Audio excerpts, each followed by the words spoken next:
Subscribe कीजिए YouTube channel और bell icon को प्रेस कीजिए ताकि नई आने वाली वीडियोस की नोटिफिकेशंस आपको बिल्कुल टाइम पर मिल सकें।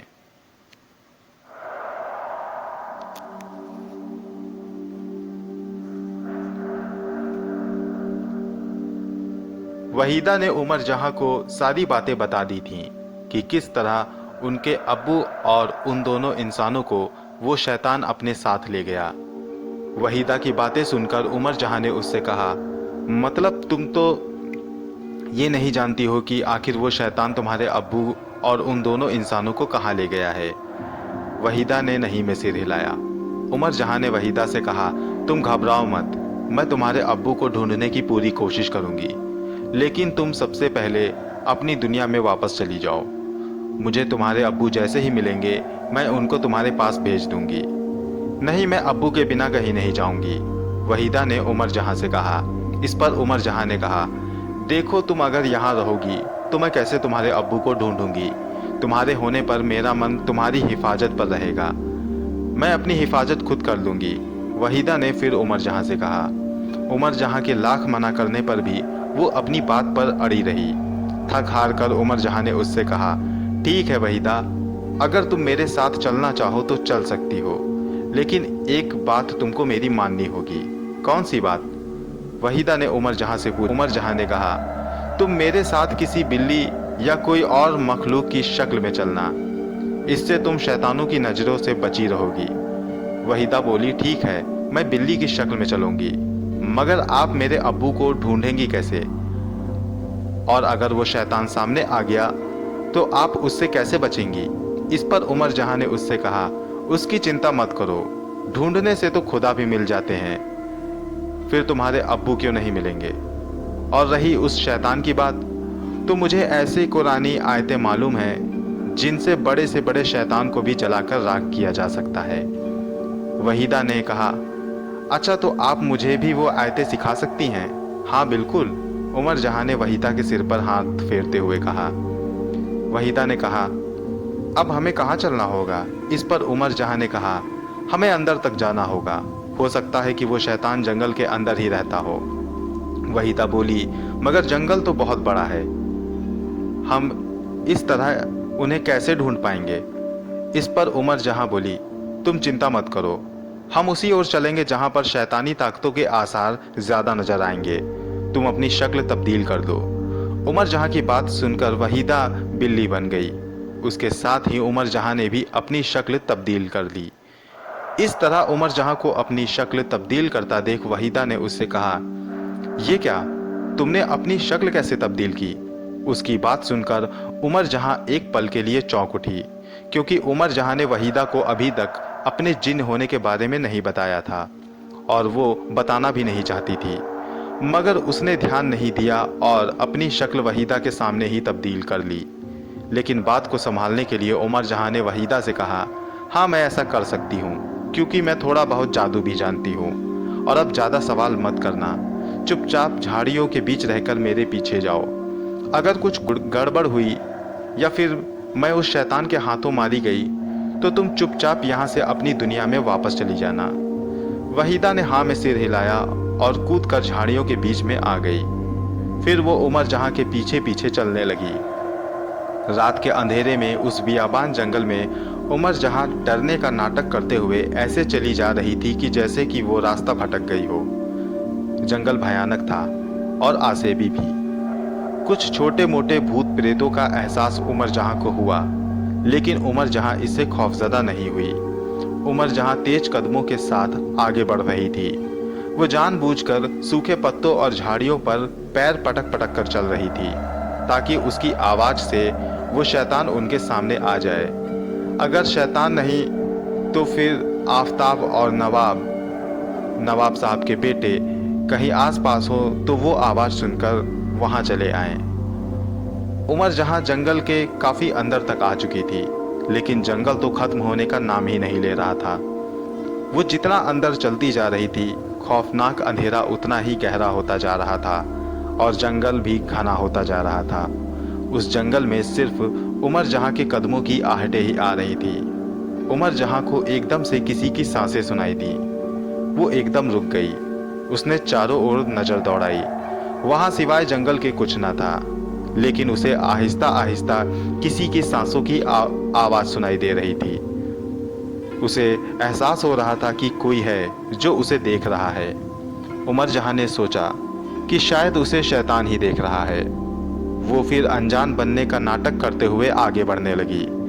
इस बार उसे अपने कदमों के सिवा किसी दूसरे के कदमों की आहट सुनाई दी।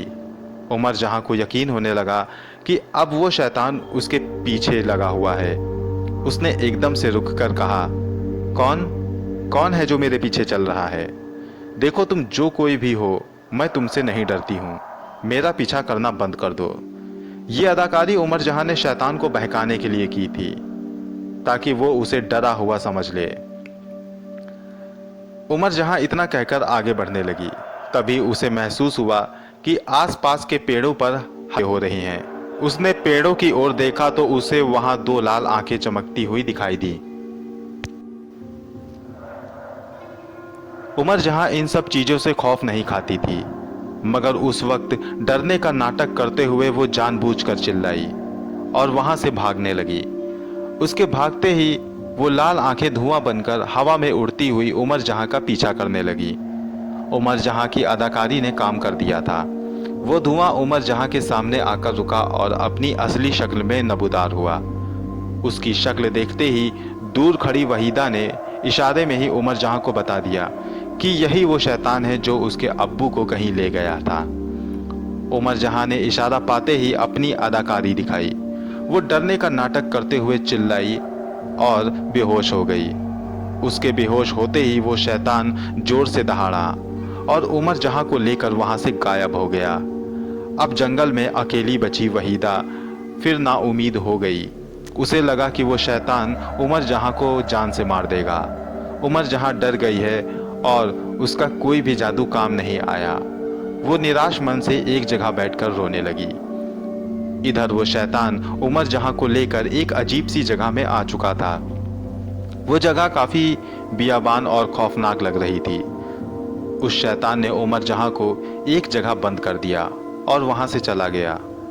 उसके जाते ही उमर जहां ने अपनी आंखें खोली तो खुद को एक अजीब सी जगह पाया, जहां चारों तरफ दीवारें बनी हुई थी। ना कोई खिड़की, ना कोई दरवाजा।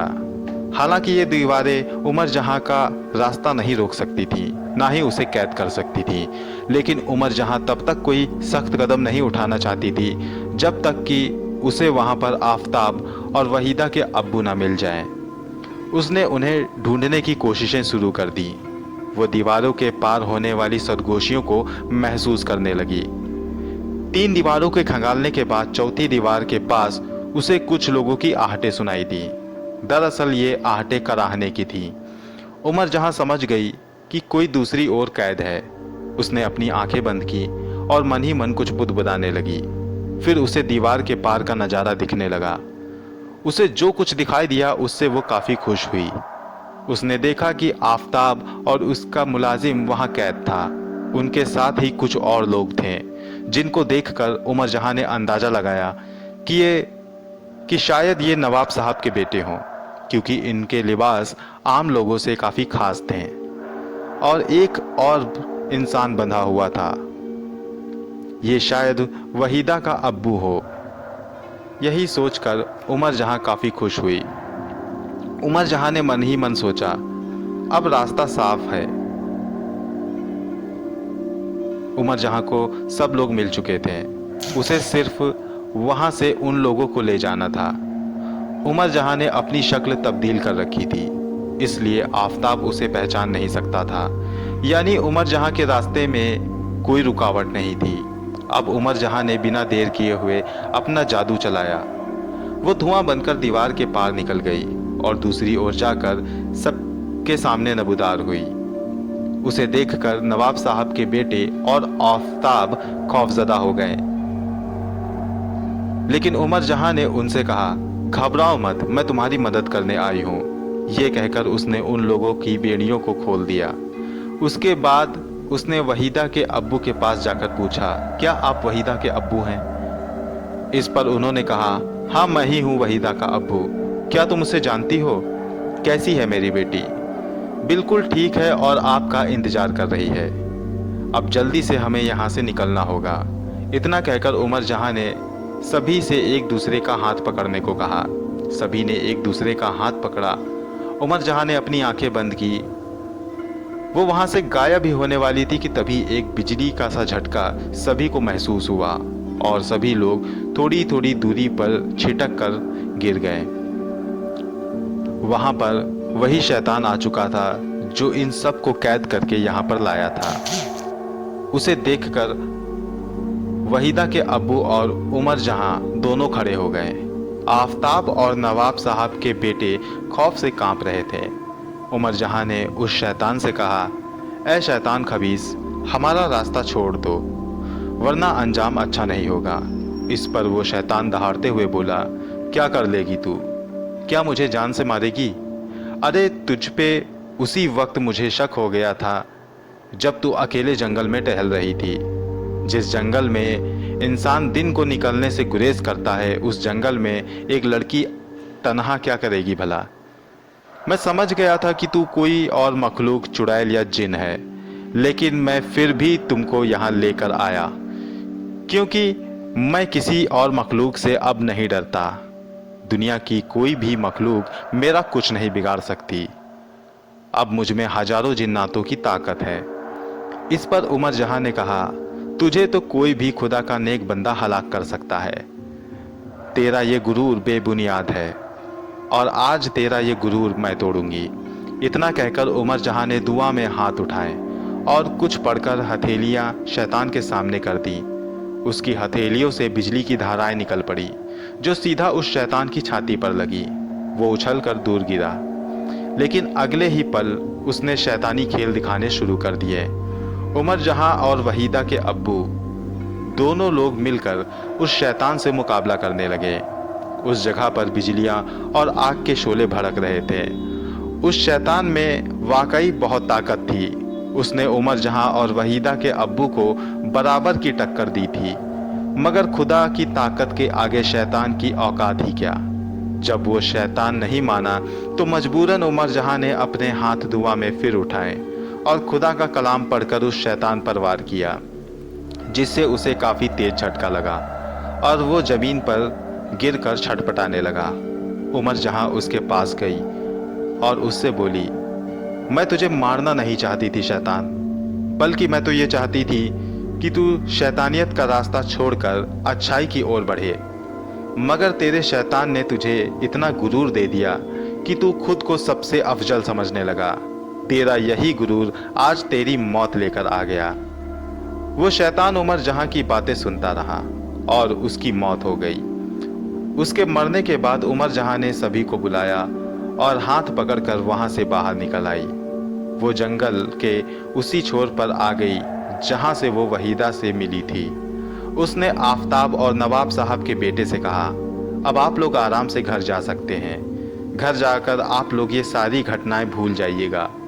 अगर कोई कुछ पूछे तो कह देना कि तुम्हें डाकुओं ने पकड़ लिया था और तुम लोग बड़ी मुश्किल से अपनी जान बचाकर भागे हो। उमर जहां की बात सुनकर उन लोगों ने उनका शुक्रिया अदा किया और वहां से चले गए।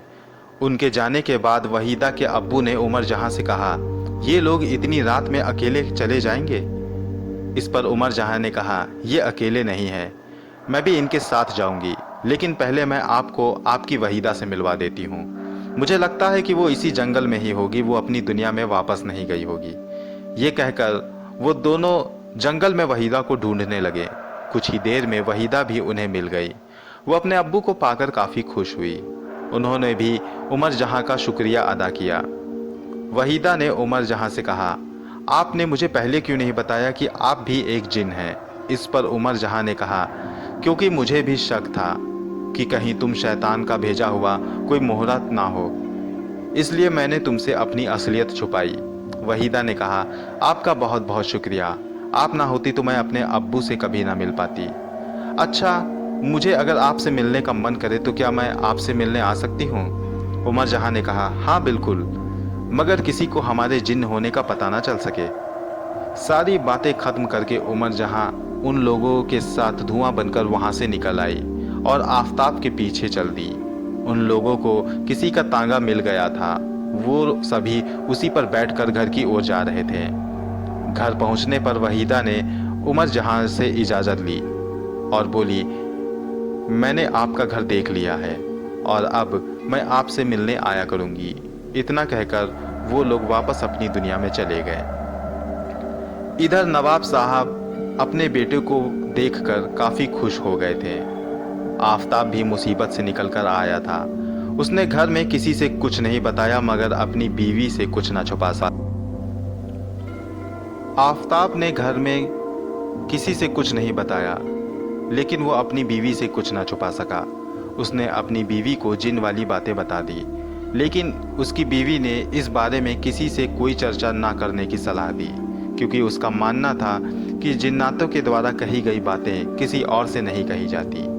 उमर जहां को एक बार फिर सबकी मदद करके खुशी मिल रही थी, लेकिन कहीं दूर, उस जगह से काफ़ी दूर, किसी की सिसकियां उसके गम के समुंदर की गहराई को बयान कर रही थी।